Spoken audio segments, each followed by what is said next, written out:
Hi అండి, ఎలా ఉన్నారు అందరూ? సో నేను మార్నింగ్ పూజలో పెట్టుకున్న నిమ్మకాయలని ఇప్పుడైతే గుమ్మానికి కట్టేస్తానన్నమాట. సో వాటి కోసం నేనైతే ఇవి మనం బయటైనా కొనుక్కొని తెచ్చుకోవచ్చు. సో బయట కుదరనప్పుడు మన ఇంట్లో కూడా ఇలా చేయొచ్చు కాబట్టి సో ఆ నిమ్మకాయలు నేను 2 గుమ్మాలు ఉన్నాయి కాబట్టి తూర్పు ఉత్తరాయణ గుమ్మాలు ఉన్నాయి కాబట్టి మనం ఒక దారం తీసుకొని సో ఏ కలర్ దారం అయినా తీసుకోవచ్చు. నాకు రెడ్ అవైలబుల్గా ఉంది కాబట్టి నేను రెడ్ దారం తీసుకున్నాను.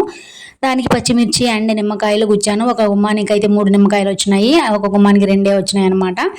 అండ్ తర్వాత దాన్ని అయితే గుచ్చేసిన తర్వాత దాన్ని మనం 3 వేసుకోవాలన్నమాట. సో 3 వేసుకున్న తర్వాత సో ఒకటి రెడీ అయింది కదా. అంటే మనకి ఎంత కావాలో సో అంతగా మనం 3 వేసుకుంటే టైట్గా సరిపోతుంది. అండ్ మధ్యలో అయితే మా బాబు పిల్లలు ఇసుకిస్తున్నారనమాట. సో పని చేసేటప్పుడు వాళ్ళు అయితే ఇసుకిస్తూనే ఉంటారు కాబట్టి మనకు తప్పదనమాట. సో ఒకటి అయిపోయింది, రెండోది చేస్తున్నాను. ఇలా ఎందుకు చేస్తున్నామంటే మనకి నిమ్మకాయకి చాలా శక్తులు ఉంటాయి కదా, నెగిటివ్ ఎనర్జీని త్వరగా అబ్జర్వ్ చేసుకుంటుంది.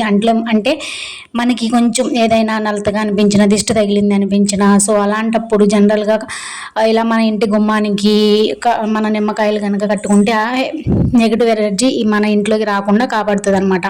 ఇంకా చాలామంది చెప్తా ఉంటారు కదా, మనం జర్నీలు చేసేటప్పుడు కూడా చాలామంది అయితే లాంగ్ జర్నీలు చేసేటప్పుడు నిమ్మకాయని వెంట పెట్టుకుని వెళ్ళమని చెప్తా ఉంటారు. ఎందుకంటే ఎలాంటి యాక్సిడెంట్స్ అవి అవ్వకుండా, ఎక్కడైనా అంత దూరం వెళ్ళి మళ్ళీ ఇంటికి వచ్చేసరికి నెగిటివ్ ఎనర్జీ మన వెనక రాకుండా ఉంటుందని చెప్పేసి. సో నిమ్మకాయకి అలా చాలా శక్తులు ఉన్నాయి.